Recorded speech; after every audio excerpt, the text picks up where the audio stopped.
Llegó la hora con José Francisco Lagos y Mara Cerini. Bueno, nosotros vamos a pasar a un tema que ha estado marcando la pauta los últimos días, que es precisamente lo que está pasando en nuestro país a propósito de la seguridad pública, los hechos que hemos conocido recientemente en torno a los asesinatos en la región metropolitana, en el resto del país. Y para eso queremos conversar con el senador de la Democracia Cristiana, Iván Flores, quien además es presidente de la Comisión de Seguridad Pública. Senador, ¿cómo está? Bienvenido a esta edición de Llegó la Hora. Bienvenido, senador. Me parece que está muteado, senador. No lo escuchamos bien. Listo, resuelto el problema. Ahí sí.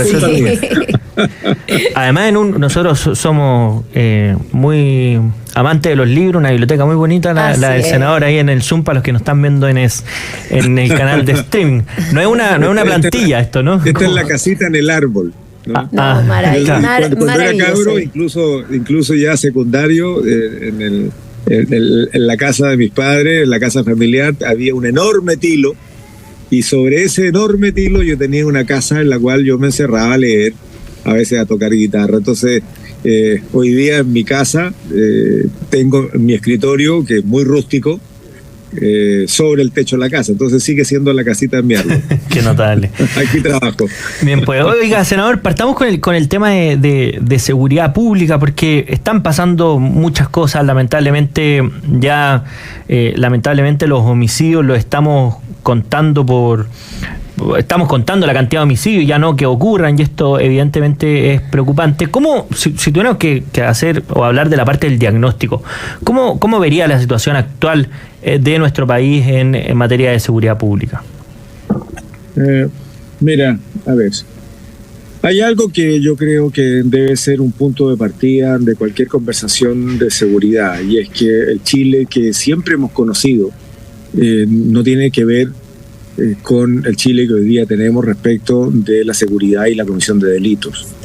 Las nuevas formas de cometer delito por personas que tienen una cultura distinta, bastante más violenta de lo que ha sido nuestra tradición desde el punto de vista de quienes cometen delito, hace que definitivamente como país nos mostremos en absoluto capacidad de responder, porque no estábamos preparados para ello. Dicho de otra manera, los delitos que hoy día se cometen no los conocíamos, no estamos preparados para tanta violencia, y mucho menos cuando hay organizaciones criminales que cometen crimen organizado y que bajo una forma de instalarse en el territorio van copando y van cubriendo y van capturando personas, capturando jóvenes. Cuando yo hablo de capturar, es reclutarlo de distintas maneras, desde lo que significa la trata de personas y su cautiverio como una nueva forma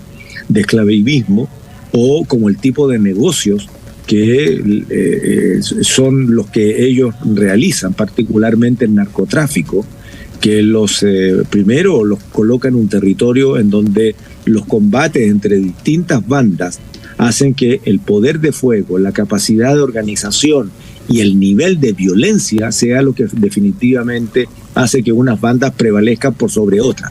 Por esa razón, a veces las noticias son: encontraron un cadáver desmembrado en otra, y esa manera de generar terror, no solamente a la población, es también generar terror y temor a la banda contraria. Y por lo tanto, son toda una serie de señales que el crimen organizado va dando, en donde aquí vengo yo soy más poderoso que el otro y ahora yo mando. Y cuando no pasan estos crímenes es porque ya se apoderaron del territorio, no porque desaparecieron.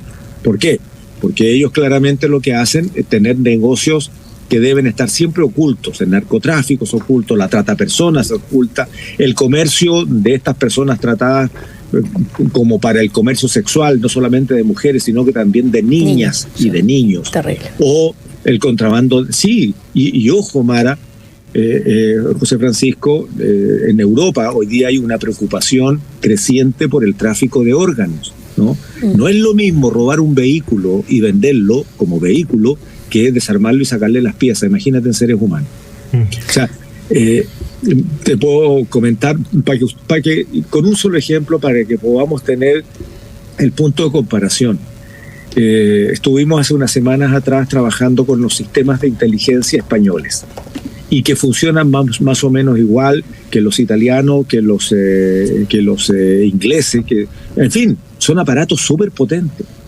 Y aquí entonces uno hace un llamado para afuera las consignas, para afuera las ideologías, porque los sistemas de inteligencia que operan como sistema, ¿no?, con agentes de campo, con analistas de información, con alguien que cruza las informaciones, con otro grupo de personas que coordinan el trabajo de las policías, de los ministerios públicos, de los administradores de justicia, en fin. Hay toda una serie de escalas. Unos reportan exclusivamente al primer ministro o al ministro del Interior y otros directamente al presidente de la República. Ellos entregan información dura y pura, información. El análisis que hacen es de la situación de riesgo que tiene el país. La decisión política la toma la autoridad política, ¿no? Ahora, ¿por qué digo esto? Porque en el caso español solamente el Centro de Inteligencia Nacional tiene cerca de 4.000 funcionarios. Tiene agentes de campo en 70 países trabajando con los países, porque el crimen organizado no es una bandita de la comuna, del barrio o del país. El crimen organizado es transnacional.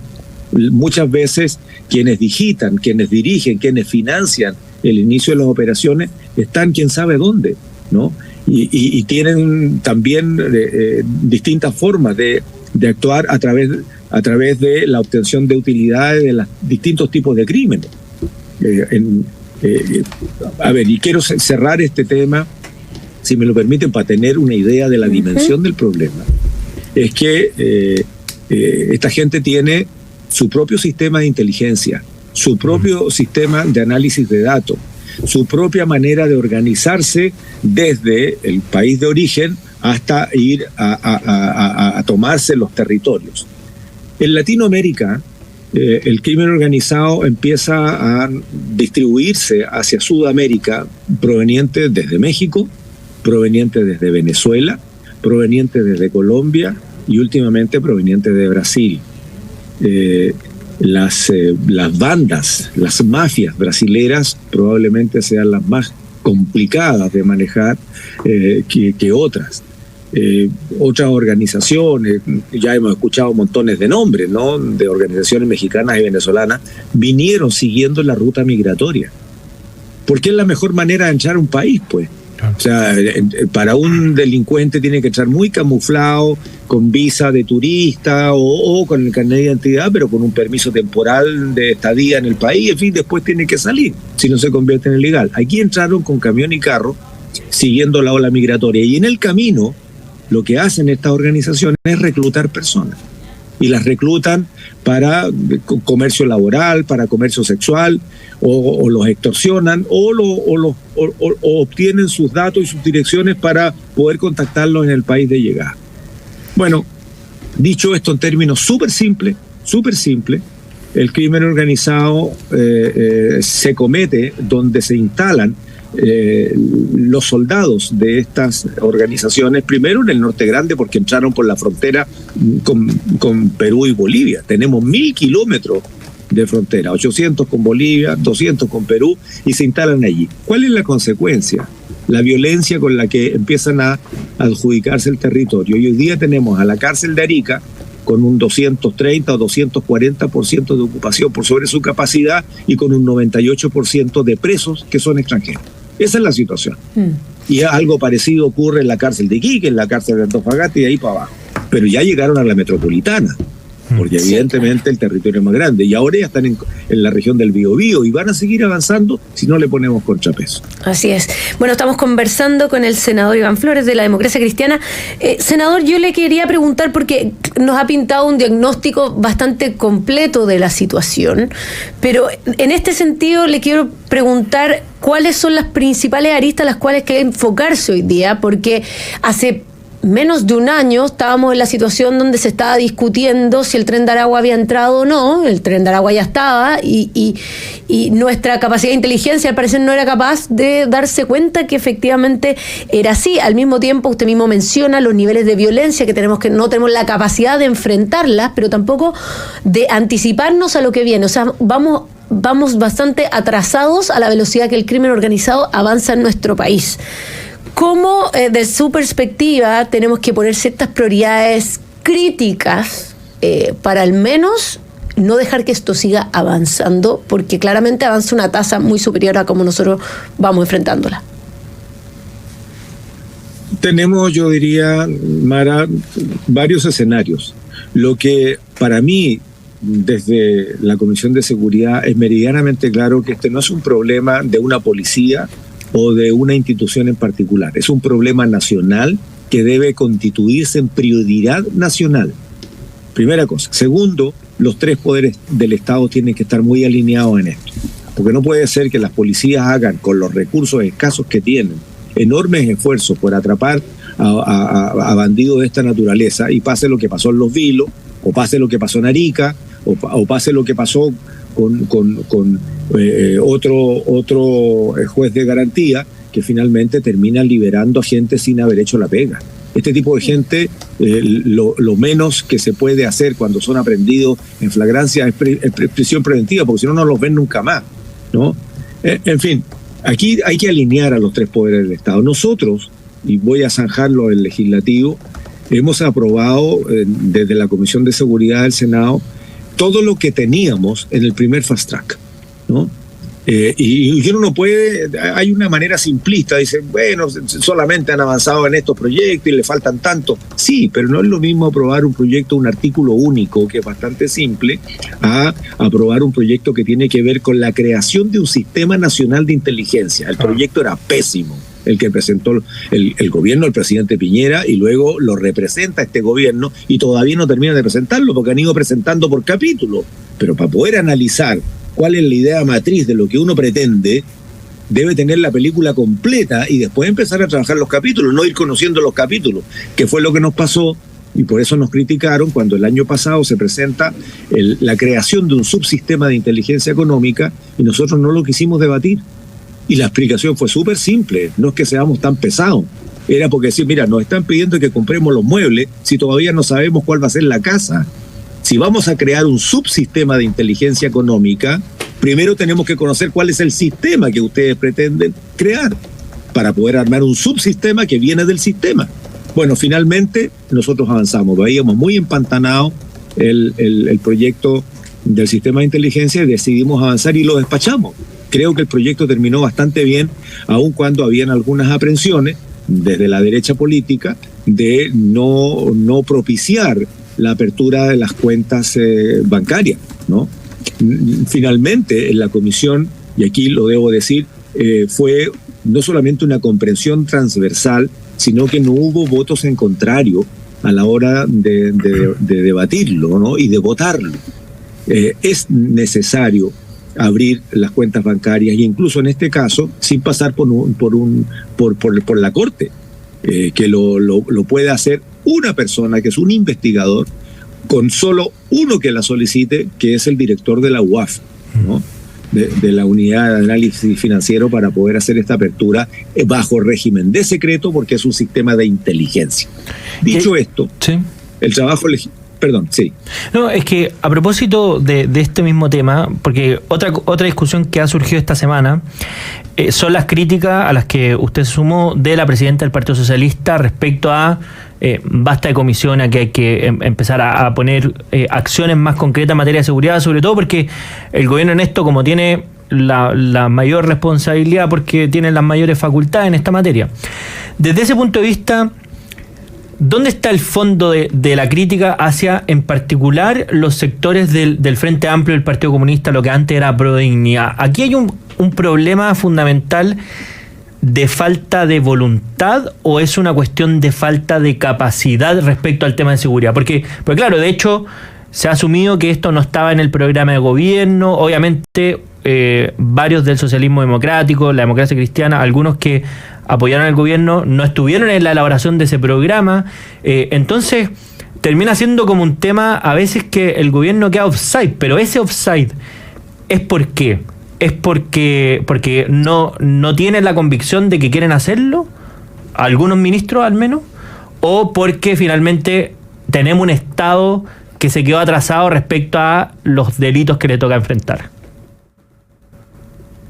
Bueno, en primer lugar, yo coincido plenamente con lo que ha dicho la senadora Bodanovich. Es más, la presentación de un proyecto de ley para propiciar una reforma constitucional que le permita al presidente de la República crear esta institucionalidad es porque, también coincido en ello, la Paulina dice, mira, ya está bueno de reuniones y mesas, aquí tenemos que crear una forma de obligar a las instituciones a coordinarse, porque aunque parezca una tontería, la realidad es que el sentido común parece que no opera, y más operan los celos institucionales que la voluntad de tener una respuesta país. Históricamente las policías han escondido la pelota. Mire, el dato más simple de cómo cada institución se maneja como que fueran reyesuelos individuales, ¿no? Y en este contexto, por ejemplo, el Banco Unificado de Datos, que siempre se dijo que era una necesidad, tiene ya 16, 17 años y sigue sin funcionar. El Banco Unificado de Datos significaba que la policía, gendarmería, aduana, en fin, que podían colocar datos antecedentes de respecto de algo que les preocupa al país. Y todos podían sacar de ese banco unificado respecto de qué les podía servir para su investigación. Y resulta que no funcionaba, estaba administrado por el Ministerio Público y no funcionaba porque no se compartían los datos. Cada uno manejaba su dato que le sirve a su investigación y no le comparte con el otro, por lo tanto los esfuerzos se duplican, se triplican, se quintuplican. Eso ya no existe en ninguna parte del mundo. Cuando hoy día tenemos el crimen organizado como organizaciones transnacionales, los países están cooperando con información entre sí y nosotros aquí tenemos instituciones que se esconden la pelota entre sí. Entonces, bueno, a raíz de esto, que es evidente, lo que nosotros hemos venido diciendo, mire, ¿sabe qué más? Independientemente que la relación entre las instituciones hayan mejorado en algo, estamos lejos de tener un sistema donde cada uno haga su pega y que sea colaborativa con la del otro. Y uno hace una partecita y el otro hace una parte, pero finalmente persiguiendo un todo. Esto que es tan simple, de tan sentido común, no funciona. Entonces nosotros dijimos, mira, ¿sabe qué más? Vamos a tener que crear una fuerza tarea que signifique, se juntan todos bajo un solo mando para tratar un problema particular. Pablo Escobar cayó por eso, pues, porque se constituyeron fuerzas de tarea específicas, se fija, en que todos iban cubriendo una parte de su problema, una parte de lo que significaba su respuesta para resolver el problema, y funcionó. Después puede haber otra fuerza tarea. Las fuerzas de tarea son específicas. Es muy distinto lo que pasa en el norte grande, muy distinto la forma en que el crimen organizado se instala en la región metropolitana, es muy distinto cómo en la macrozona sur han estado utilizando la causa mapuche para mezclar estas cosas, ¿te fijas? Y poder producir el lavado de dinero a través o los negocios a través del robo de madera, que gracias a una legislación, te fijas, se pudo entregar atribuciones, se pudo colocar claramente en el Código Penal con penas duras y hoy día eso está funcionando, pero quedan muchas cosas por hacer. Bueno, no solamente entonces comparto la crítica de la senadora Bodanovich, sino que además somos coautores de esta reforma constitucional que yo espero que el gobierno la entienda y más allá de defenderse, ¿no?, como lo hizo la ministra Vallejo, de funcionar como una suerte de escudera del gobierno a priori, entender que son distintas maneras de enfrentar el problema. Bueno, interesante. Y hay otra situación adicional, chicos, y es que, y bueno, también me han criticado por eso, pero la verdad es que me da lo mismo, es lo que uno piensa. El presidente podrá hacer montones de anuncios, pero si no hay recursos disponibles para comprar la tecnología que maneja el crimen organizado y que la puedan tener nuestras policías, si no tenemos los recursos humanos, porque cito otro ejemplo, la región metropolitana se vio reforzada con carabineras y carabineros, maravilloso, en buena hora, está funcionando, pero si no hay carabineros nuevos, excepto algunos alumnos que todavía no son carabineros, que están colaborando, son los únicos que se incorporaron, la verdad es que entonces la pregunta que uno hace, ¿a qué santos desvistieron para poder vestir esta respuesta en la región metropolitana? Yo tengo clarita la respuesta.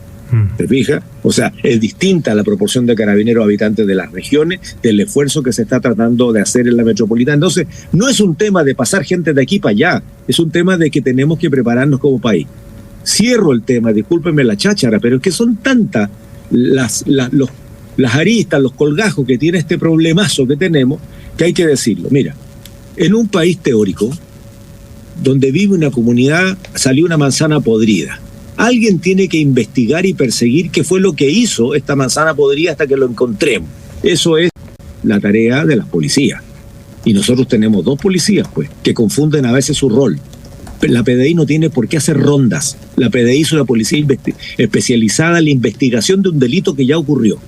Carabineros tiene la función preventiva, el trabajo con la comunidad, organizar a la comunidad, hacer las rondas preventivas, estar atento a lo que pase y si pasa, perseguirlo. Y hay un persecutor que le encarga al Estado, que es el Ministerio Público, que tiene que hacer la investigación y va dirigiendo la investigación.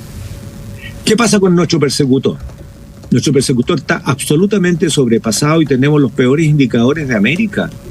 O sea, tenemos 3,6 fiscales por cada 100.000 habitantes.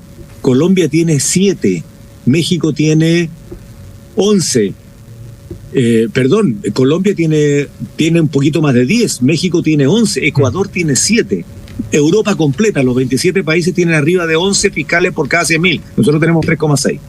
El número de causas por fiscal, casi se triplica el número de causas por fiscal de lo que fue el diseño de la reforma procesal penal. El diseño establecía 900 causas por fiscal, luego la subieron a 1.200, hoy día los fiscales están con 2.800, 2.900 causas. ¿Ustedes creen que un fiscal va a ser capaz de llegar a buen puerto con 3.000 causas en la mano? Imposible. El 60% se archiva, pues.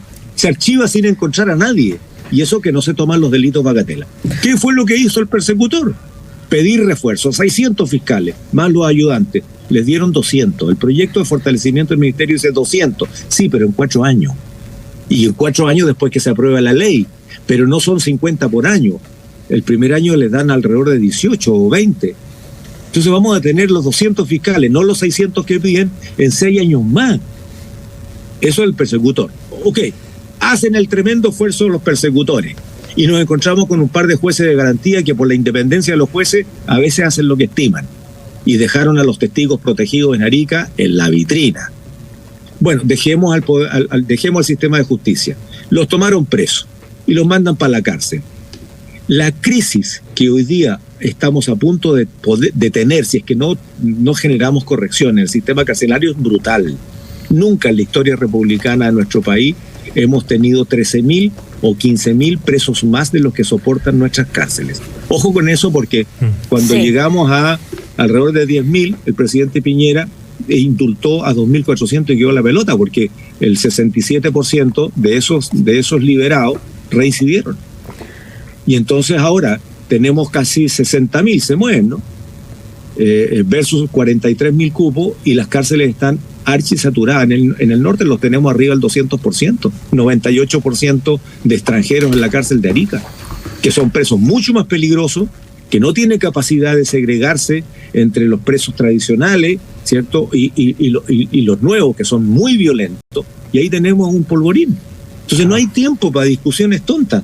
Entonces, ¿por qué les cuento esto? Y les puedo contar 10 cosas más respecto de la estructura, de cómo funcionamos como país. En toda parte estamos crujiendo. Crujimos en el sistema carcelario, crujimos en el sistema de persecución, crujimos porque nuestras policías no tienen la tecnología ¿me entiende? Entonces aquí lo que se necesita son recursos. ¿Qué decir de inteligencia? Que es la piedra angular.